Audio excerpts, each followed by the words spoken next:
नमस्कार, मी गार्गी गोरेगावकर न्यूज 18 लोकमतमध्ये तुम्हा सर्वांचं स्वागत करते।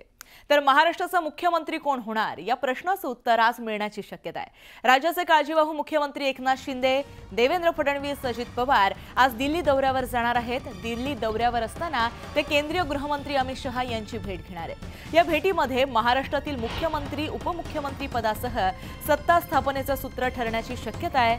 अमित शहांच्या भेटीसाठी अजित पवार दिल्लीत दाखल झालेत, तर भाजप नेते देवेंद्र फडणवीस दिल्ली दौऱ्यासाठी रवाना झालेत, तर महाराष्ट्राचे काळजीवाहू मुख्यमंत्री एकनाथ शिंदे सुद्धा दिल्लीला रवाना झालेत। तर आपण हे दृश्य पाहतोय, महत्त्वाचे हे तीनही नेते आज दिल्लीला जाणार आहेत, अमित शहांची भेट घेणार आहेत आणि मुख्यमंत्री पदाची माळ कोणाच्या गळ्यात पडणार हे पाहणं अत्यंत औत्सुक्याचं ठरणार आहे। कदाचित हा जो निर्णय आहे तो होऊ शकतो असं म्हटलं जात आहे। त्यामुळे एकंदरीतच या भेटीगाठींवरती आपलं लक्ष असणार आहे। अपडेट तुमच्यापर्यंत न्यूज 18 लोकमत पोहोचवत राहील।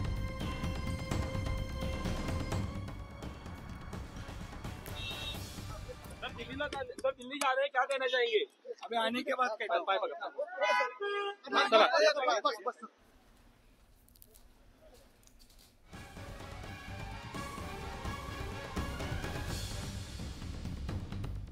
महाराष्ट्राचा मुख्यमंत्री कोण होणार या प्रश्नाचं उत्तर आज मिळण्याची शक्यता आहे।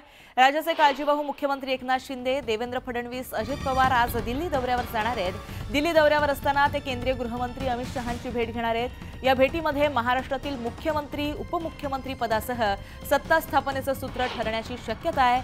बैठकीत सत्ता स्थापनेचं सूत्रही ठरण्याची शक्यता वर्तवली जाते। तर तिन्ही पक्षांना किती आणि कोणती मंत्रिपदं द्यायची यावरही आजच्या बैठकीमध्ये निर्णय होऊ शकतो।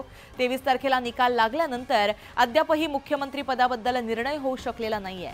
आज होणाऱ्या बैठकीमध्ये मुख्यमंत्री पदावर शिक्कामोर्तब होण्याची शक्यता आहे। त्यामुळे आजच्या बैठकीमध्ये कुणाच्या नावावर शिक्कामोर्तब होणार हे पाहणं औत्सुक्याचं ठरेल।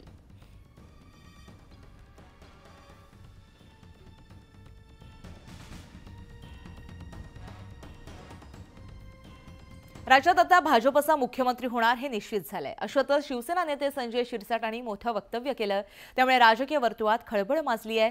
एकनाथ शिंदेंचं उपमुख्यमंत्री पद स्वीकारणार नाहीत असं वक्तव्य संजय शिरसाट यांनी केलंय। शिंदेंचा स्वभाव पाहता ते उपमुख्यमंत्री पद स्वीकारतील असं वाटत नाही, असं मोठं वक्तव्य संजय शिरसाट यांनी केलंय।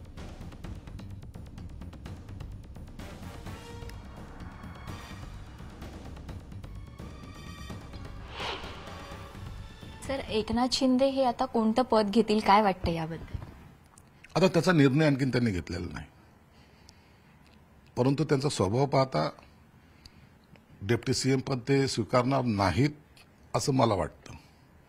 हे माझं वैयक्तिक मत आहे, परंतु कार्यकर्त्याला निश्चित स्थान देतील, चांगलं स्थान देतील आणि हे सरकार चालवण्यासाठी जे काही आणखीन काय करावं लागेल ती आक्रमकता ते पुन्हा दाखवतील आणि त्याच पद्धतीने ते 24/7 हे काम करतील।